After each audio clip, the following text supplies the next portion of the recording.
Daniel Tenú, en Clave Morse. Pues ya lo presenté, pero lo presento de nuevo. Daniel Tenú, CEO de THX Capital, nuestro panelista de mercado de los días miércoles. ¿Cómo estás, Daniel? Súper bien, buen entrevistado, interesante. Sí, pues. Tener el tema de energía es un tema clave en el país. De repente no nos damos cuenta, y nos damos cuenta, por ejemplo, cuando estuvo el apagón de febrero. Ahí nos damos cuenta de lo importante que es la energía. Sí, yo creo que es clave en el sentido, obviamente, de esa emergencia que lo demostró, después del punto de vista de los costos, cómo ha afectado la inflación, el bolsillo de todos los chilenos. Y en tercer término, la importancia que esta va a tener en la inversión futura. Es parte primordial de lo que está pasando a nivel mundial. Entonces nosotros tenemos muchas fuentes de energía muy buenas, tenemos una posición ventajosa en ese sentido y una oportunidad que tenemos también, que va paralelo a el desarrollo de los data centers, inteligencia artificial, desarrollo de la minería. Así que minería, claro. Es un tremendo tema y por eso era muy bueno escuchar ahí parte de esto. Oye, ¿qué tema nos traes hoy día? A ver, varios, pero ¿por cuál empezamos? Varios. Bueno, yo creo que una cosa que ha sorprendido harto es el tema del crecimiento económico de Chile, que ha sorprendido un poquito al alza. Se han ido ajustando ahí las perspectivas de este cierre de año del gobierno, particularmente este 2025, que sería un poquito más gris, más desafiante, y pareciera ser que vamos a tender a crecer entre el 2 y el 2,5, que si bien no es tan bueno, pero no es malo tampoco. Y sobre todo en el entendimiento de que los enredos que han habido por la guerra tarifaria, arancelaria, hasta el momento no han golpeado. Así que yo creo que eso es una buena noticia, que podamos sortear este año de buena manera con un crecimiento de arriba al 2. Bueno, a la espera obviamente de que capaz que los años siguientes podamos ir retomando con todas las medidas que se están haciendo y lo que pueda venir, un crecimiento más potente. Así que yo creo que era un tema que era importante señalar, y creo que es una buena noticia. Ahora, está todo en veremos, porque todavía está revuelto el tema tarifario, a pesar de que se ha despejado muchísimo. Puede pasar cualquier cosa en cualquier momento, digamos. Sí, pero se ha despejado muchísimo, eso sí. Pero uno ve la estabilidad accionaria, ve la estabilidad del dólar, de las monedas, y digamos, claro, baja, sube un poquito, pero no es esa volatilidad que la vimos hace un mes atrás, digamos. No, se tranquilizó mucho, y yo creo que ahí en ese sentido la economía americana ha soportado bien también. También ahora las perspectivas de crecimiento para el segundo trimestre son bastante positivas para Estados Unidos. Pero de nuevo, de repente aparecen estos anuncios. Hoy, me parece que ayer en la noche anunció un impuesto al acero, sí, del 25-50%, sí, me parece. Ayer también se termina peleando un poco con Elon Musk, que estuvo ahí, sí, porque sacaron el Beautiful Tax Bill, que es la preciosa... Sí, pues Elon Musk se va, de hecho se fue ya. Se fue y salió criticando, y ayer criticó mucho porque pasaron una cuenta, un bill de impuestos y de gastos, principalmente, y es muy abultado. En el fondo, y una de las cosas que preocupa mucho, particularmente a Elon Musk, era el nivel de deuda que tiene Estados Unidos. O sea, de hecho, él estaba a cargo de este departamento nuevo, el DOGE. De eficiencia de gasto. De eficiencia gubernamental. Claro, entonces él estaba en eso, que es un esfuerzo loable, y que lo hemos hablado, lo dicen hacer todos los países en todos lados, de gastar, que el gobierno gaste bien. Pero por otro lado, el gobierno sale a gastar mucha plata en otras cosas. Claro. Entonces, como que es un contrasentido al final de cuentas. Y por eso terminó medio peleado ayer por redes sociales, por X y por otros medios con Donald Trump. Así que esto siempre nos va dando algún tema por acá, por allá. Me parece que el viernes se junta Donald Trump con Xi Jinping. Sí, encuentro fundamental a la luz de esto. Y obviamente ahí también el desarrollo de negociaciones particulares con distintos países que está teniendo Estados Unidos por los aranceles. Europa, por ejemplo. Con Europa, entre otros. Y esos van a ir avanzando. También va a aparecer la agenda de regulación que tiene Trump. Y bueno, y está esta parte de impuestos y de gastos. Así que ya empieza a avanzar con más fuerza, y particularmente los mercados y la economía hasta el minuto lo ha sorteado bien también. Súper. Oye, vámonos a algo más local. Entiendo que uno de los temas que queríamos hablar justamente de la rentabilidad negativa de la renta fija en mayo. Cierto, se me había olvidado ese tema. Claro, efectivamente, el mes pasado, después de varios meses que han estado bastante buenos y años, muchos capaz que les pasó que la renta fija, particularmente, que muchos lo tienen vía fondos o otra instancia, claro, tuvo un mes marginalmente negativo. La gente muchas veces se sorprende porque dice renta fija, esto debe ser siempre pocas veces pasa eso, digamos. Pasa las menos veces, pero pasa un par de veces, unas 3 veces al año por lo menos, y bueno, este mes particularmente sucedió. Tiene que ver con alzas de tasas, son pérdidas de capital, y de repente esa renta fija que uno se acostumbra a que tiene una rentabilidad pareja, no la tiene. Ahora, no es para preocuparse ni mucho menos. De hecho, el Fondo E también tuvo un mes bastante malo, el mes de mayo, producto de lo mismo, porque las tasas subieron, eso hace que haya pérdida de valor en los bonos. Y bueno, y eso es la renta fija al final de cuentas, son bonos de depósito a plazo, y eso han tenido un rendimiento negativo que no lo habíamos visto hace un buen tiempo. Ahora, los que están hace tiempo... ¿Por qué se produce ese rendimiento negativo? Porque las tasas de los bonos suben, y esto es inverso. Cuando las tasas suben, el precio del bono cae. Y como esto se transa en el mercado, se ajusta el precio. Y en el caso de un fondo mutuo, por ejemplo, que tiene un conjunto de bonos dentro de... Si estas tasas suben, el precio de los bonos baja de valor, por cómo se transan en bolsa, y eso es un perjuicio, es una pérdida de capital. A veces pasa lo contrario, las tasas bajan, el precio del bono sube y uno tiene una ganancia de capital.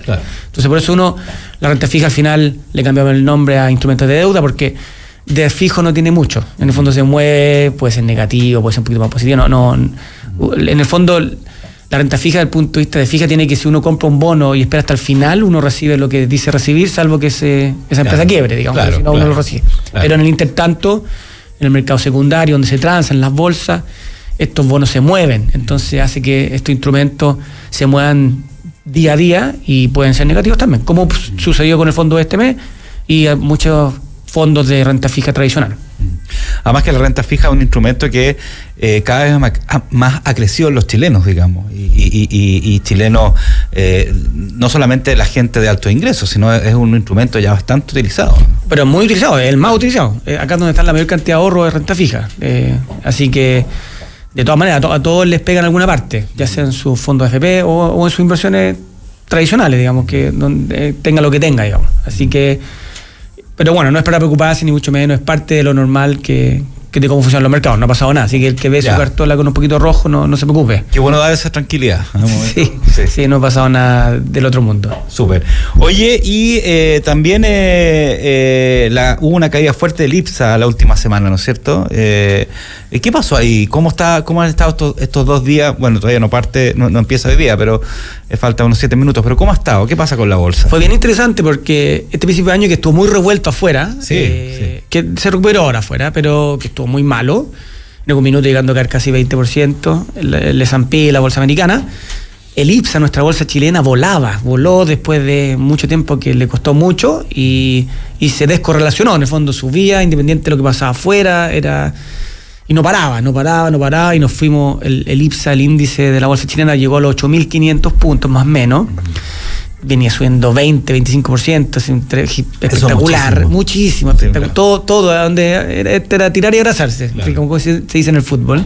Y bueno, y justamente hace como una semana, a pesar de que afuera no ha pasado mucho, corrigió, como se habla, y ha caído casi un 5-7% en esta última semana, de los 8.500 puntos casi a los 8.000, y no ha pasado nada.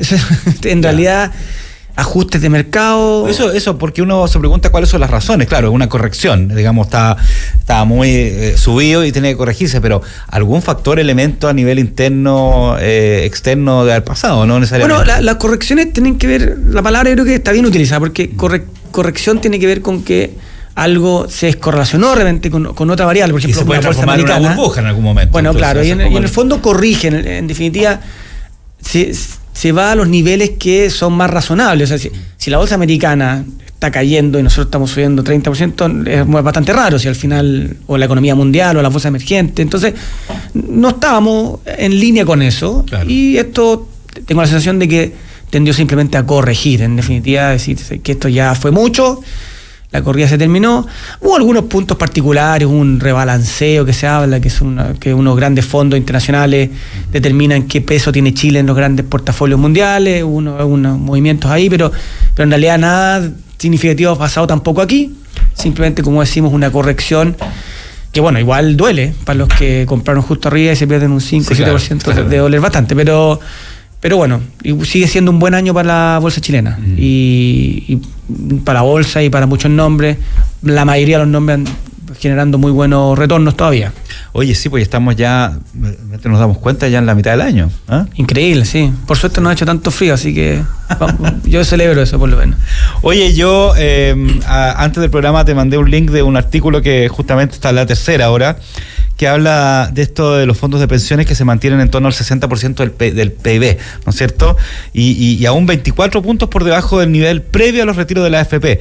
De hecho, según las nuevas cifras que consolida el Banco Central sobre el mercado de capitales, los activos de los fondos de pensiones llegaron a 60,31% del PIB al cierre del primer trimestre. Esto se compara con el PIB de 83,86% del PIB que alcanzaron el segundo trimestre del 2020. Entonces, previo justamente a los 3 giros de recursos que hubo durante el gobierno anterior, ¿no es cierto? Exacto.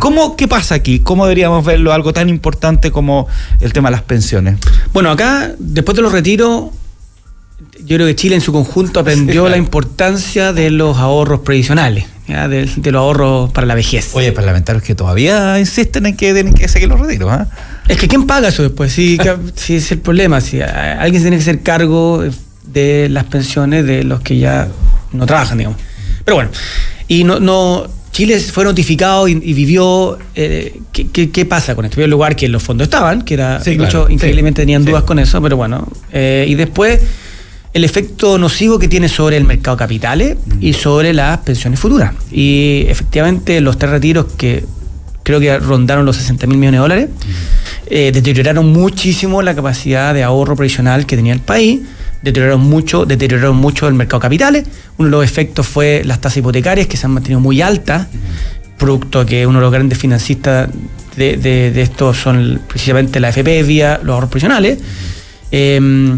Y hoy día, estando en 200.000 millones de dólares, efectivamente es más bajo lo que está, porque lo que se retiró fue mucho.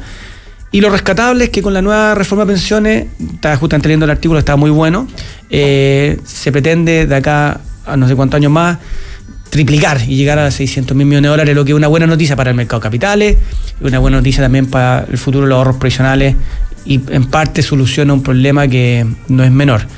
Y además se consolida el modelo. Se consolida el modelo. Que ha sido bien cuestionado por algunos sectores también, ¿no? Es que yo creo que lo importante del modelo es obligar a ahorrar para la vejez. Claro. Si es la AFP u otra entidad, yo creo que eso no es lo más relevante, pero sí ahorrar, y no en el fondo un vale por de un gobierno que te pague en algún minuto, porque eso es un poco lo que la otra fórmula, que es muy compleja, son muchos recursos, y obviamente también tiene efectos importantes para el mercado de capitales, que bueno, lo hemos visto cómo pegó en las tasas hipotecarias. Al final, esta plata de los chilenos, de todos los ahorrantes para su previsión, está beneficiándose de las rentabilidades de, no sé, pues, de los distintos bancos de Chile, claro, de los distintos retailers de Chile, las mineras. Esto invierte, al final está generando recursos y multiplicando las platas, digamos, para hacia el futuro. Así que, bueno, una lástima que se haya deteriorado para los retiros. Todos tenemos las ganas, digamos, de gastar una plata antes que después. Eso es algo natural. Claro, claro. O sea, también a mí me preguntan, ¿prefieres tu plata hoy día o mañana? O 20 años más, la prefiero hoy día también. Claro, pero aquí por lo menos no pasó lo que pasó en Perú, por ejemplo, que la gente puede tirar casi el 100% hace unos años atrás de sus pensiones, y eso produjo un colapso, ¿no? Sí, es que todos vamos a querer eso, sí, yo también querría eso. Sí, uno o sea, es tentador. Es demasiado tentador. Por eso, de alguna manera, es una fórmula que nos obliga a realmente ahorrar. Muchos somos ordenados y ahorran para los vejez y se preocupan de eso, pero otros no. Y el problema es que esos no, alguien se tiene que hacer cargo. Claro. Y en el fondo somos todo el resto. Y eso también es injusto. Entonces, y también es preocupante. Entonces tenemos que ver ahí la mecánica, y bueno, es una muy buen artículo que demuestra el impacto que tuvo. Y como medición del porcentaje del PIB y la caída que tuvo producto de los retiros. Oye, un minuto más solamente. ¿Cómo tenemos que mirar este precio del cobre, que ha estado buenísimo en los últimos días? De hecho, en algún momento llegó a 4,9, casi a los 5 que lo tuvimos hace unos meses atrás, digamos, ¿eh? Yo creo que está súper volátil, entonces me cuesta. Creo que para Cochilco, que es el que pronostica precios de cobre, yo creo que nunca le ha tocado tan difícil. Parece imposible pronosticar un precio del cobre.